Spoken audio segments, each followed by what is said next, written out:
தேவனால் கூடாத காரியம் சிறிதாகிலும் உண்டோ என்று சிந்தித்து பாருங்கள். நம்முடைய தேவனாகிய கர்த்தருக்கு ஸ்தோத்திரம். அப்போஸ்தலனாகிய பவுல் கலாத்தியருக்கு எழுதின நிருபம் 1ஆம் அதிகாரம். மனுஷராலும் அல்ல, மனுஷன் மூலமாயும் அல்ல, இயேசு கிறிஸ்துவினாலும் அவரை மரித்தோரிலிருந்து எழுப்பின பிதாவாகிய தேவனாலும் அப்போஸ்தலனாய் இருக்கிற பவுலாகிய நானும் என்னுடனே கூட இருக்கிற சகோதரர் எல்லாரும் கலாத்தியா நாட்டில் உள்ள சபைகளுக்கு எழுதுகிறதாவது, பிதாவாகிய தேவனாலும் நம்முடைய கர்த்தராகிய இயேசு கிறிஸ்துவினாலும் உங்களுக்கு கிருபையும் சமாதானமும் உண்டாவதாக. அவர் நம்மை இப்பொழுதிருக்கிற பொல்லாத பிரபஞ்சத்தினின்று விடுவிக்கும்படி நம்முடைய பிதாவாகிய தேவனுடைய சித்தத்தின்படியே நம்முடைய பாவங்களுக்காக தம்மை தாமே ஒப்பு கொடுத்தார். அவருக்கு என்றென்றைக்கும் உள்ள சதா காலங்களிலும் மகிமை உண்டாவதாக. ஆமேன். உங்களை கிறிஸ்துவின் கிருபையினாலே அழைத்தவரை நீங்கள் இவ்வளவு சீக்கிரமாய் விட்டு வேறொரு சுவிசேஷத்திற்கு திரும்புகிறதை பற்றி நான் ஆச்சரியப்படுகிறேன். வேறொரு சுவிசேஷம் இல்லையே? சிலர் உங்களை கலகப்படுத்தி கிறிஸ்துவினுடைய சுவிசேஷத்தை புரட்ட மனதாயிருக்கிறார்களே அல்லாமல் வேறல்ல. நாங்கள் உங்களுக்கு பிரசங்கித்த சுவிசேஷத்தை அல்லாமல் நாங்களாவது வானத்திலிருந்து வருகிற ஒரு தூதனாவது வேறொரு சுவிசேஷத்தை உங்களுக்கு பிரசங்கித்தால் அவன் சபிக்கப்பட்டவனாயிருக்க கடவன்.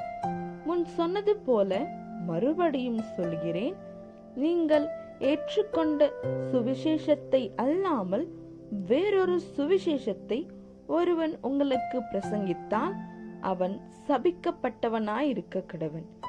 இப்பொழுது நான் மனுஷரையா தேவனையா யாரை நாடி போதிக்கிறேன்? மனுஷரையா பிரியப்படுத்த பார்க்கிறேன்? நானும் இன்னும் மனுஷரை பிரியப்படுத்துகிறவனாயிருந்தால் நான் கிறிஸ்துவின் ஊழியக்காரன் அல்லவே?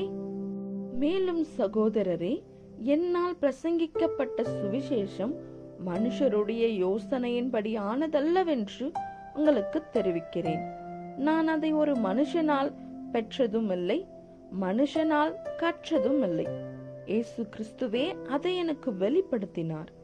நான் யூத மார்க்கத்தில் இருந்த போது என்னுடைய நடக்கையை குறித்து கேள்விப்பட்டிருப்பீர்கள். தேவனுடைய சபையை நான் மிகவும் துன்பப்படுத்தி அதை பாழாக்கி என் ஜனத்தாரில் என் வயதுள்ள அநேகரை பார்க்கிலும் யூத மார்க்கத்திலே தேறினவனாய் என் பிதாக்களுடைய பாரம்பரிய நியாயங்களுக்காக மிகவும் பக்தி வைராக்கியம் உள்ளவனாயிருந்தேன்.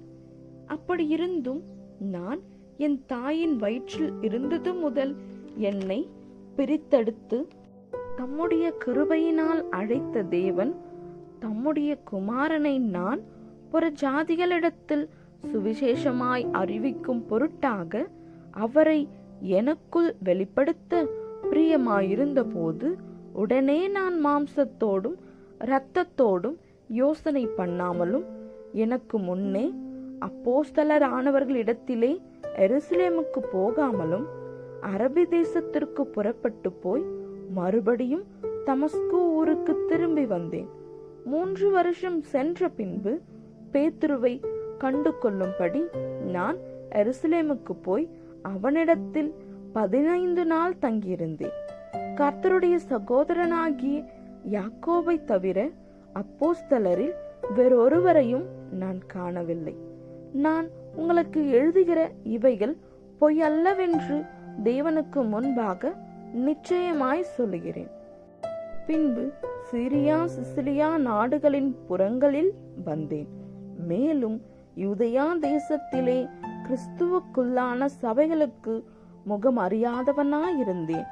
முன்னே நம்மை துன்பப்படுத்தினவனே தான் அழிக்க தேடின விசுவாசத்தை இப்பொழுது பிரசங்கிக்கிறான் என்பதை மாத்திரம் அவர்கள் கேள்விப்பட்டிருந்து என்னை பற்றி தேவனை மகிமைப்படுத்தினார்கள். ஆமேன். கலாத்தியர் 2ஆம் அதிகாரம். 14 வருஷம் சென்ற பின்பு நான் தீத்துவை கூட்டிக் கொண்டு பர்னபாவுடனே கூட மறுபடியும் எருசலேமுக்கு போனேன்.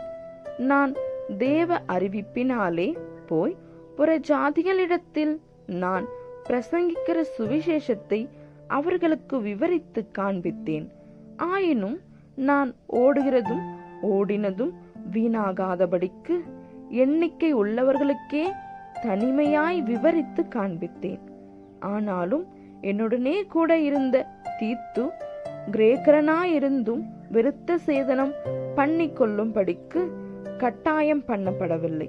கிறிஸ்து இயேசுவுக்குள் நமக்கு உண்டான சுயதீனத்தை உளவு பார்த்து நம்மை நியாய பிரமாணத்திற்கு அடிமைகளாக்கும் பொருட்டாக பக்க வழியாய் நுழைந்த கள்ள சகோதரர் நிமித்தம் அப்படியாயிற்று.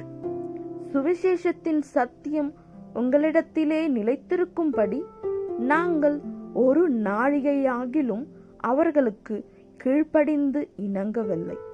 அல்லாமலும் எண்ணிக்கை உள்ளவர்களாயிருந்தவர்கள் எனக்கு ஒன்றும் போதிக்கவில்லை. அவர்கள் எப்படிப்பட்டவர்களாயிருந்தாலும் எனக்கு கவலை இல்லை. தேவன் மனுஷரிடத்தில் பட்சபாதம் உள்ளவர் அல்லவே.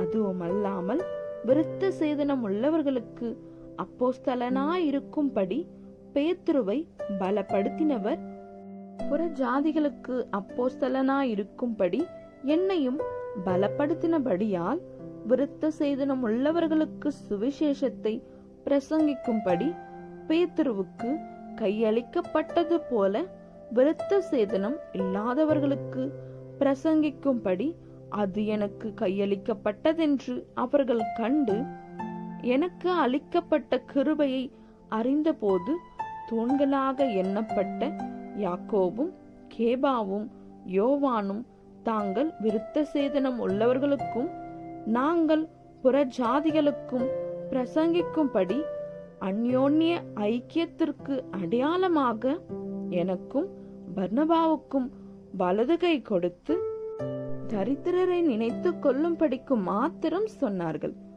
அப்படி செய்யும்படி அதற்கு முன்னமே நானும் கருத்துள்ளவனாயிருந்தேன். மேலும் பேதுரு அந்தியோக்கியாவுக்கு வந்தபோது அவன் மேல் குற்றம் சுமத்தினால் நான் முகமுகமாய் அவனோடே எதிர்த்தேன்.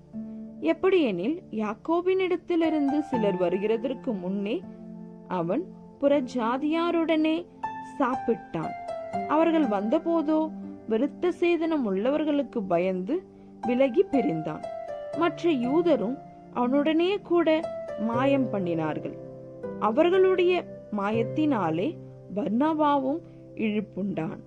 இப்படி அவர்கள் சுவிசேஷத்தின் சத்தியத்திற்கேற்றபடி சரியாய் நடவாததை நான் கண்டபோது எல்லாருக்கும் முன்பாக நான் பேதுருவை நோக்கி சொன்னது என்னவென்றால், யூதனாயிருக்கிற நீர் யூதர் முறைமையாக நடவாமல் புறஜாதியார் முறைமையாக நடந்து கொண்டிருக்க புறஜாதியாரை யூதர் முறைமையாக நடக்கும்படி நீர் எப்படி கட்டாயம் பண்ணலாம்?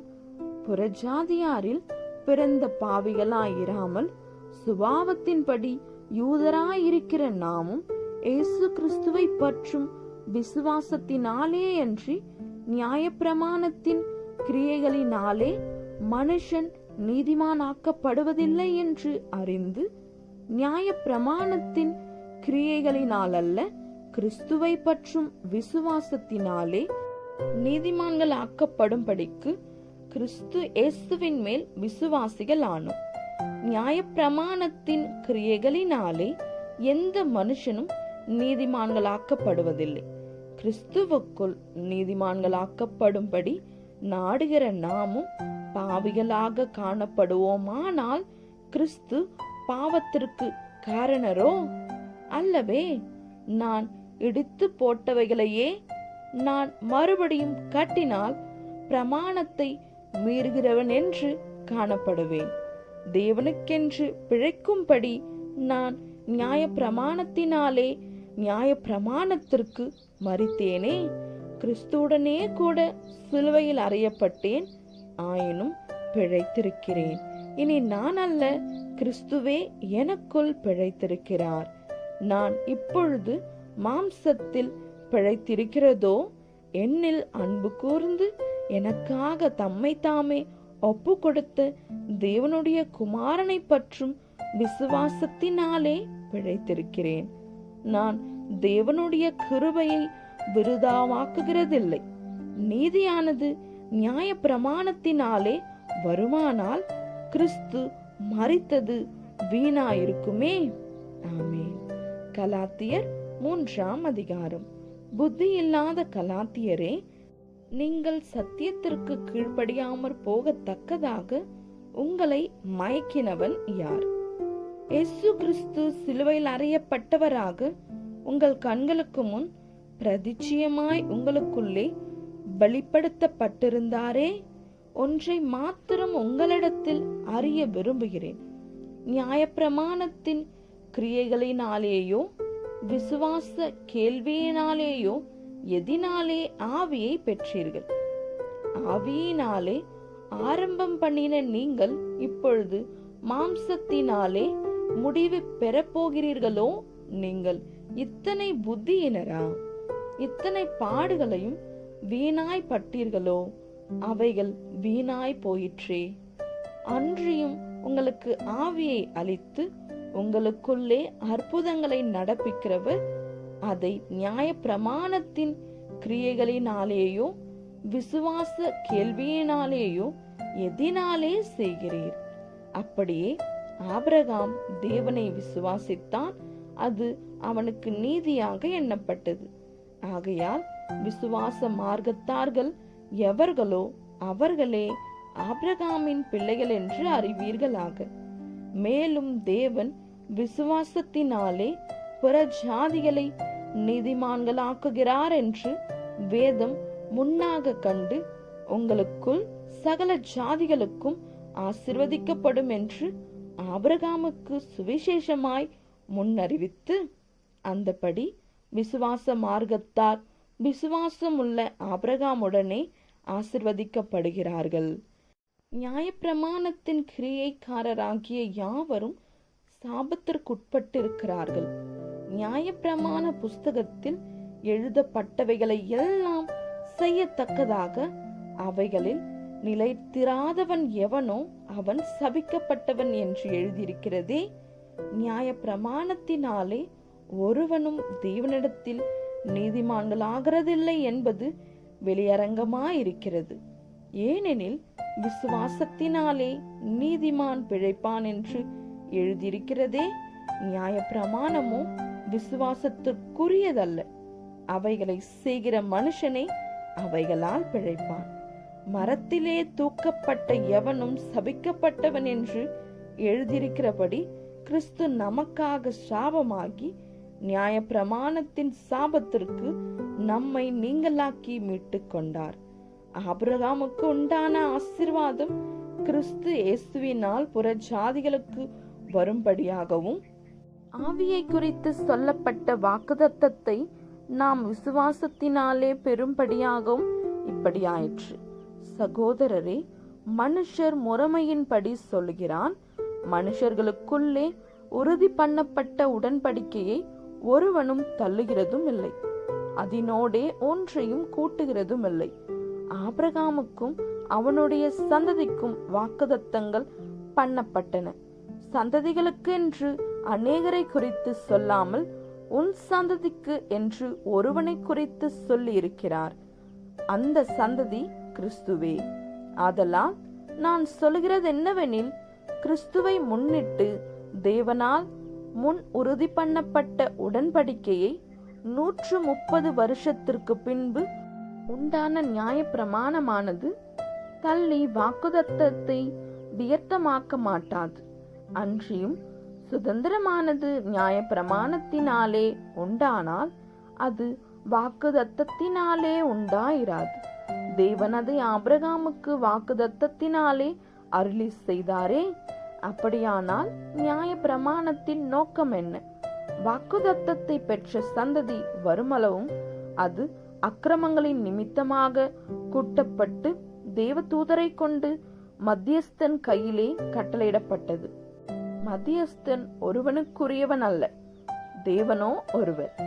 அப்படியானால் நியாயப்பிரமாணம் தேவனுடைய வாக்குத்தத்தங்களுக்கு விரோதமா? அல்லவே உயிரை கொடுக்கத்தக்க நியாயப்பிரமாணம் அருளப்பட்டிருந்ததானால் நீதியானது நியாயப்பிரமாணத்தினால் உண்டாயிருக்குமே. அப்படி இராதபடியால் இயேசு கிறிஸ்துவை பற்றும் விசுவாசத்தினாலே பலிக்கிற வாக்குத்தத்தம் விசுவாசம் உள்ளவர்களுக்கு அளிக்கப்படும்படி பேதம் எல்லாரையும் ஏகமாய் பாவத்தின் கீழ் அடைத்து போட்டது. ஆதலால் விசுவாசம் வருகிறதற்கு முன்னே வெளிப்பட போகிற விசுவாசத்திற்கு ஏதுவாக நாம் அடைக்கப்பட்டவர்களாய் நியாய பிரமாணத்தின் கீழ் காவல் பண்ணப்பட்டிருந்தோம். இவ்விதமாக நாம் விசுவாசத்தினாலே நீதிமான்களாக்கப்படுவதற்கு நியாய பிரமாணம் நம்மை கிறிஸ்துவனிடத்தில் வழி நடத்துகிற உபாத்தியாய் இருக்கிறது. விசுவாசம் வந்த பின்பு நாம் உபாத்தியத்துக்கு கீழானவர்கள் அல்லவே. நீங்கள் எல்லாரும் கிறிஸ்து இயேசுவை பற்றும் விசுவாசத்தினாலே தேவனுடைய புத்திரராய் இருக்கிறீர்களே. ஏனெனில் உங்களில் கிறிஸ்துவுக்குள்ளாக ஞானஸ்தானம் பெற்றவர்கள் எத்தனை பேரோ அத்தனை பேரும் கிறிஸ்துவை தரித்து கொண்டீர்களே. யூதன் என்றும் கிரேக்கன் என்றும் இல்லை, அடிமை என்றும் சுயதீனன் என்றும் இல்லை, ஆண் என்றும் பெண் என்றும் இல்லை. நீங்கள் எல்லாரும் கிறிஸ்து இயேசுவுக்குள் ஒன்றாய் இருக்கிறீர்கள். நீங்கள் கிறிஸ்துவினுடையவர்களானால் ஆபிரகாமின் சந்ததியாராயும் வாக்குத்தத்தத்தின்படியே சுதந்திரராயும் இருக்கிறீர்கள். ஆமேன். கலாத்தியர் 4ஆம் அதிகாரம். பின்னும் நான் சொல்லுகிறது என்னவெனில், சுதந்திரவாளியானவன் எல்லாவற்றுக்கும் எஜமானாயிருந்தும் அவன் சிறு பிள்ளையாயிருக்கும் காலம் அளவும் அவனுக்கும் அடிமையானவனுக்கும் வித்தியாசம் இல்லை. தகப்பன் குறித்த காலம் வரைக்கும் அவன் காரியக்காரருக்கும் வீட்டு விசாரணைக்காரருக்கும் கீழ்பட்டிருக்கிறான். அப்படியே நாமும் சிறு பிள்ளைகளாயிருந்த காலத்தில் இவ்வுலகத்தின் வழிபாடுகளுக்கு அடிமைப்பட்டவர்களாயிருந்தோம். நாம் புத்திர சுவிகாரத்தை அடையும்படி நியாய பிரமாணத்திற்கு கீழ்ப்பட்டவர்களை மீட்டு கொள்ளத்தக்கதாக காலம் நிறைவேறின போது சீரினிடத்தில் பிறந்தவரும் நியாய பிரமாணத்திற்கு கீழானவருமாகிய தம்முடைய குமாரனை தேவன் அனுப்பினார். மேலும் நீங்கள் புத்திரராய் இருக்கிறபடியினால் அப்பா பிதா என்று கூப்பிடத்தக்கதாக தேவன் தமது குமாரனுடைய ஆவியை உங்கள் இருதயங்களில் அனுப்பினார். ஆகையால் இனி நீ அடிமையாயிராமல் புத்திரனாயிருக்கிறாய். நீ புத்திரனே ஆனால் கிறிஸ்து மூலமாய் தேவனுடைய சுதந்திரனாயும் இருக்கிறாய். நீங்கள் தேவனை அறியாமல் இருந்த போது சுபாவத்தின்படி தேவர்கள் அல்லாதவர்களுக்கு அடிமைகளாயிருந்தீர்கள். இப்பொழுதோ நீங்கள் தேவனை அறிந்திருக்க அல்லது தேவனாலே அறியப்பட்டிருக்க பலனற்றதும் வெறுமையானதுமான அவ்வழிபாடுகளுக்கு நீங்கள் மறுபடியும் திரும்பி மறுபடியும் அவைகளுக்கு அடிமைப்படும்படி விரும்புகிறது எப்படி? நாட்களையும் மாதங்களையும் காலங்களையும் வருஷங்களையும் பார்க்கிறீர்களே. நான் உங்களுக்காக பிரயாசப்பட்டது வீணாய் போயிற்றோ என்று உங்களை குறித்து பயந்திருக்கிறேன். சகோதரரே, என்னை போல ஆகுங்கள் என்று உங்களை வேண்டிக் கொள்ளுகிறேன். நான் உங்களை போலுமானேன். எனக்கு நீங்கள் அநியாயம் ஒன்றும் செய்யவில்லை. உங்களுக்கு தெரிந்திருக்கிறபடி நான் சரீர பலவீனத்தோடு முதலாம் தரம் உங்களுக்கு சுவிசேஷத்தை பிரசங்கித்தேன். அப்படியிருந்தும் என் சரீரத்தில் உண்டாயிருக்கிற சோதனையை நீங்கள் அசட்டை பண்ணாமலும் ஆரோசியாமலும் தேவதூதனை போலவும் கிறிஸ்து இயேசுவை போலவும் என்னை ஏற்றுக்கொண்டீர்கள். அப்பொழுது நீங்கள் கொண்டிருந்த ஆனந்த பாக்கியம் எங்கே? உங்கள் கண்களை பிடுங்கி எனக்கு கொடுக்க கூடுமானால் அப்படியும் செய்திருப்பீர்கள் என்று உங்களுக்கு சாட்சியாயிருக்கிறேன். நான் உங்களுக்கு சத்தியத்தை சொன்னதினாலே உங்களுக்கு சத்ருவானேனோ? அவர்கள் உங்களை நாடி வைராகியம் பாராட்டுகிறார்கள். ஆகிலும் நல்ல மனதோடே அப்படி செய்யாமல் நீங்கள் அவர்களை நாடி வைராகியம் பாராட்டும் பொருட்டு உங்களை புறம்பாக்க விரும்புகிறார்கள். நல் விஷயத்தில் வைராகியம் பாராட்டுவது நல்லதுதான். அதை நான் உங்களிடத்தில் இருக்கும் பொழுது மாத்திரமல்ல, எப்பொழுதும் பாராட்ட வேண்டும். என் சிறு பிள்ளைகளே, கிறிஸ்து உங்களிடத்தில் உருவாவும் அளவும் உங்களுக்காக மறுபடியும் கர்ப்ப வேதனைப்படுகிறேன். உங்களை குறித்து நான் சந்தேகப்படுகிறபடியால் நான் இப்பொழுது உங்களிடத்தில் வந்திருந்து வேறு வகையாக பேச விரும்புகிறேன். நியாய பிரமாணத்திற்கு கீழ்ப்பட்டிருக்க விரும்புகிற நீங்கள் நியாய பிரமாணம் சொல்லுகிறதை கேட்கவில்லையா? இதை எனக்கு சொல்லுங்கள். ஆபிரகாமுக்கு 2 குமாரர் இருந்தார்கள் என்று எழுதியிருக்கிறது. ஒருவன் அடிமையானவளிடத்தில் பிறந்தவன், ஒருவன் சுயதீனம் உள்ளவளிடத்தில் பிறந்தவன். அடிமையானவளிடத்தில் பிறந்தவன் மாம்சத்தின்படி பிறந்தான். சுயதீனம் உள்ளவளிடத்தில் பிறந்தவன் வாக்குத்தத்தத்தின்படி பிறந்தான்.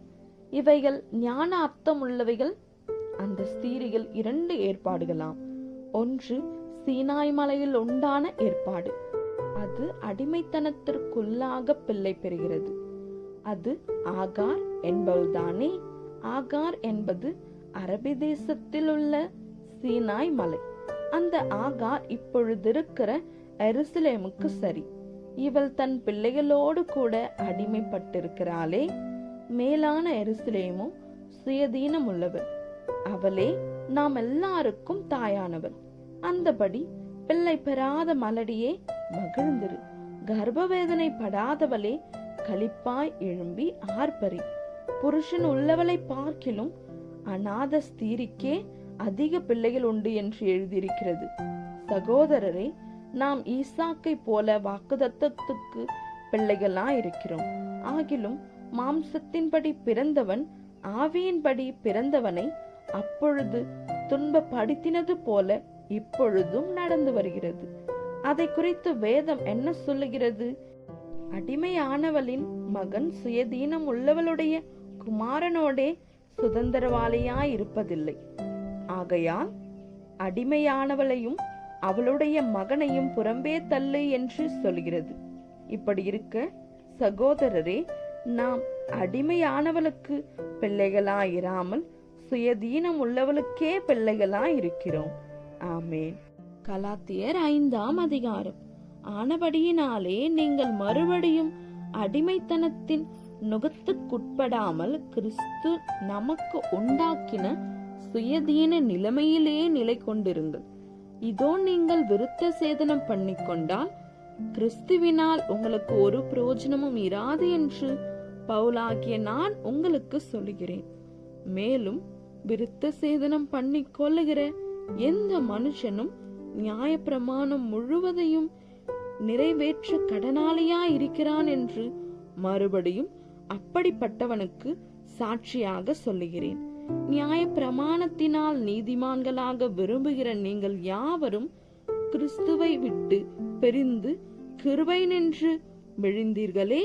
நாங்களோ நீதி கிடைக்கும் என்று ஆவியை கொண்டு விசுவாசத்தினால் நம்பிக்கையோடே காத்திருந்தோம். கிறிஸ்து இயேசுவனிடத்தில் விருத்த சேதனமும் விருத்த சேதனம் இல்லாமையும் ஒன்றுக்கும் உதவாது. அன்பினால் கிரியை செய்கிற விசுவாசமே உதவும். நீங்கள் நன்றாய் ஓடினீர்களே.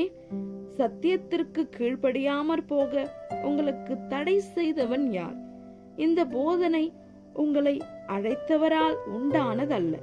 புளிப்புள்ள கொஞ்சம் மாவானது பிசைந்த மாவனைத்தையும் உப்ப பண்ணும். நீங்கள் வேறு விதமாய் சிந்திக்க மாட்டீர்கள் என்று நான் கர்த்தருக்குள் உங்களை குறித்து நம்பிக்கையாயிருக்கிறேன். உங்களை கலக்குகிறவன் எப்படிப்பட்டவனாயிருந்தாலும் தனக்கேற்ற ஆக்கினையை அடைவான். சகோதரரே, இதுவரைக்கும் நான் விருத்த சேதனத்தை பிரசங்கிக்கிறவனாயிருந்தால் இதுவரைக்கும் என்னத்திற்கு துன்பப்படுகிறேன்? அப்படியானால் சிலுவையை பற்றி வரும் இடரல் ஒழிந்திருக்குமே. உங்களை கலக்குகிறவர்கள் தரிப்புண்டு போனால் நலமாயிருக்கும். சகோதரரே, நீங்கள் சுயதீனத்திற்கு அழைக்கப்பட்டீர்கள்.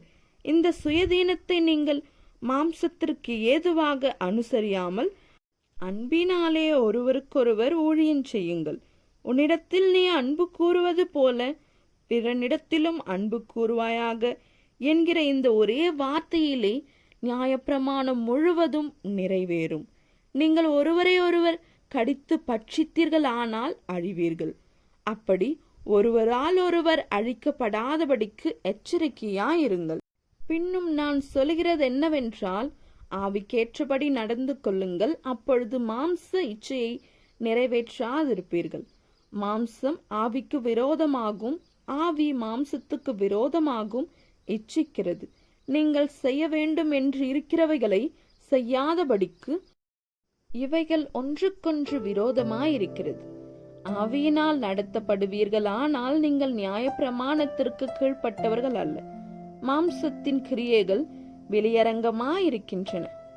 அவையாவன: விபச்சாரம், வேசித்தனம், அசுத்தம், காம விவாகாரம், விக்கிரக ஆராதனை, பில்லி சூனியம், பகைகள், விரோதங்கள், வைராகியங்கள், கோபங்கள், சண்டைகள், பிரிவினைகள், மார்க்கபேதங்கள், பொறாமைகள், கொலைகள், வெறிகள், களியாட்டுக்கள் முதலானவைகளே. இப்படிப்பட்டவைகளை செய்கிறவர்கள் தேவனுடைய ராஜ்யத்தில் சுதந்தரிப்பதில்லை என்று முன்னே நான் சொன்னது போல இப்பொழுதும் உங்களுக்கு சொல்கிறேன். ஆவியின் கனியோ அன்பு, சந்தோஷம், சமாதானம், நீடிய பொறுமை, தயவு, நற்குணம், விசுவாசம், சாந்தம், இச்சையடக்கம். இப்படிப்பட்டவைகளுக்கு விரோதமான பிரமாணம் ஒன்றுமில்லை. கிறிஸ்துவினுடையவர்கள் தங்கள் மாம்சத்தையும் அதன் ஆசை இச்சைகளையும் சிலுவையில் அறைந்திருக்கிறார்கள். நாம் ஆவியினாலே பிழைத்திருந்தால் ஆவிக்கேற்றபடி நடக்கவும் கடவோம். வீண் புகழ்ச்சியை விரும்பாமலும், ஒருவரை ஒருவர் கோபம் ஊட்டாமலும், ஒருவர் மேல் ஒருவர் பொறாமை கொள்ளாமலும் இருக்க கடவோம். ஆமேன். கலாத்தியர் 6ஆம் அதிகாரம். சகோதரரே, ஒருவன் யாதொரு குற்றத்தில் அகப்பட்டால் ஆவிக்குரியவர்களாகிய நீங்கள் சாந்தமுள்ள ஆவியோடே அப்படிப்பட்டவனை சீர்பொருந்த பண்ணுங்கள். நீயும் சோதிக்கப்படாதபடிக்கு உன்னை குறித்து எச்சரிக்கையாயிரு. ஒருவர் பாரத்தை ஒருவர் சுமந்து இப்படியே கிறிஸ்துவனுடைய பிரமாணத்தை நிறைவேற்றுங்கள். ஒருவன் தான் ஒன்றுமில்லாதிருந்தும் தன்னை ஒரு பொருட்டென்று எண்ணினால் தன்னைத்தானே வஞ்சிக்கிறவன் ஆவான். அவனவன் தன் தன் சுயக்கிரியை சோதிக்க பார்க்க கடவன். அப்பொழுது மற்றவனை பார்க்கும் போதல்ல, தன்னையே பார்க்கும் போது மேன்மை பாராட்ட அவனுக்கு இடம் உண்டாகும். அவன் தன் தன் பாரத்தை சுமப்பானே. மேலும் திருவசனத்தில் உபதேசிக்கிறவனுக்கு சகல நன்மைகளிலும் பகிர்ந்து கொடுக்க கடவன். மோசம் போகாதிருங்கள். தேவன் தம்மை பரியாசம் பண்ண ஒட்டார். மனுஷன் எதை விதைக்கிறானோ அதையே அறுப்பான். தன் மாம்சத்திற்கென்று விதைக்கிறவன் மாம்சத்தினால் அழிவை அறுப்பான். ஆவிக்கென்று விதைக்கிறவன் ஆவியினாலே நித்திய ஜீவனை அறுப்பான். நன்மை செய்கிறதில் சோர்ந்து போகாமல் இருப்போமாக. நாம் தளர்ந்து போகாதிருந்தால் ஏற்ற காலத்தில் அறுப்போம். ஆகையால் நமக்கு கிடைக்கும் சமயத்திற்கு தக்கதாக யாவருக்கும், விசேஷமாக விசுவாச குடும்பத்தார்களுக்கும் நன்மை செய்ய கடவும். என் கையெழுத்தாய் எவ்வளவு எழுதினேன் என்று பாருங்கள். மாம்சத்தின்படி நல்வேஷமாய் காணப்பட விரும்புகிறவர்கள் எவர்களோ அவர்கள் தாங்கள் கிறிஸ்துவினுடைய சிலுவையின் நிமித்தம் துன்பப்படாதபடிக்கே உங்களை விருத்த சேதனம் பண்ணிக்கொள்ள கட்டாயம் பண்ணுகிறார்கள். விருத்த சேதனம் அடைந்திருக்கிற அவர்களும் நியாய பிரமாணத்தை கை கொள்ளாமல் இருக்கிறார்கள். அப்படி இருந்தும் அவர்கள் உங்கள் மாம்சத்தை குறித்து மேன்மை பாராட்டும்படிக்கு நீங்கள் விருத்த சேதனம் பண்ணிக்கொள்ள வேண்டும் என்று விரும்புகிறார்கள்.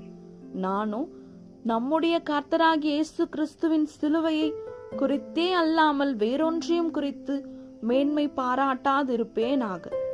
அவரால் உலகம் எனக்கு சிலுவையில் அறை உண்டிருக்கிறது, நானும் உலகத்திற்கு சிலுவையில் அறை உண்டிருக்கிறேன். கிறிஸ்து இயேசுவுக்குள் விருத்த சேதனமும் ஒன்றுமில்லை, விருத்த சேதனம் இல்லாமையும் ஒன்றுமில்லை, புது சிருஷ்டியே காரியம். இந்த பிரமாணத்தின்படி நடந்து வருகிறவர்கள் எவர்களோ அவர்களுக்கும் தேவனுடைய இஸ்ரவேலருக்கும் சமாதானமும் இரக்கமும் உண்டாயிருப்பதாக. இனிமேல் ஒருவனும் எனக்கு வருத்தம் உண்டாக்காதிருப்பானாக. கர்த்தராகிய இயேசு கிறிஸ்துவினுடைய அச்சடையாளங்களை நான் என் சரீரத்திலே தரித்து கொண்டிருக்கிறேன். சகோதரரே, நம்முடைய கர்த்தராகிய இயேசு கிறிஸ்துவின் கிருபை உங்கள் ஆவியுடனே கூட இருப்பதாக. ஆமென். இந்த வசனங்களை கேட்டுக்கொண்டிருந்த உங்கள் அனைவரையும் நம்முடைய தேவனாகிய கர்த்தர் ஆசீர்வதிப்பாராக. ஆமேன்.